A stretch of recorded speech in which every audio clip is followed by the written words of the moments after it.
আপনি কি জানেন পৃথিবীতে এমন একটি দেশ আছে যেখানে পুরুষের অভাবে ভাড়াই স্বামী খোঁজেন সে দেশের নারীরা? বিষয়টি শুনতে অবিশ্বাস্য মনে হলেও ইউরোপের দেশ লাটভিয়ায় এটাই এখন বাস্তবতা।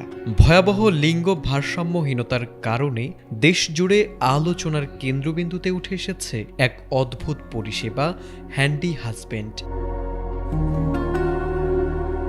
লাটভিয়ায় নারীর সংখ্যা এতটাই বেশি যে বিবাহযোগ্য অনেক নারী উপযুক্ত সঙ্গী না পেয়ে হতাশায় ভুগছেন। এই সংকট মোকাবেলার জন্য স্থানীয় ই-কমার্স প্রতিষ্ঠানগুলো চালু করেছে হ্যান্ডি হাজব্যান্ড বা ভাড়াটে স্বামী পরিষেবা, যেখানে ঘন্টা বা দিনের ভিত্তিতে একজন পুরুষকে ভাড়া করা যায় বিভিন্ন প্রয়োজনীয় কাজে।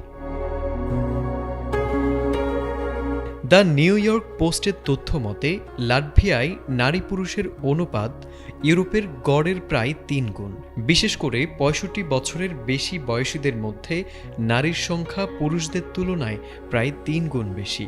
ব্যবসা, শিক্ষা, কর্মক্ষেত্র সর্বত্র নারীর আধিক্য এতটাই বেশি যে ব্যক্তিগত জীবনেও পুরুষের অভাব দিন দিন স্পষ্ট হয়ে উঠছে। এমনকি অনেক নারী সঙ্গী খুঁজতে বিদেশেও যাচ্ছেন। মূলত পুরুষের কম আয়ুষ্কাল লাটভিয়ার এই বৈষম্যর অন্যতম কারণ। অতিরিক্ত ধূমপান, অনিয়মিত জীবনযাপন ও অস্বাস্থ্যকর খাদ্যাভ্যাস পুরুষদের মধ্যে মৃত্যুহার বাড়িয়ে দিয়েছে। ফলে দেশের পুরুষ সংখ্যা কমছে দ্রুত গতিতে, আর নারী পুরুষের ব্যবধান প্রতি বছরই আরও বাড়ছে। সেই ব্যবধান পূরণেই নারীরা ঝুঁকছেন ভাড়াটে পুরুষের দিকে। তারেক আজিজ, এটিএন বাংলা।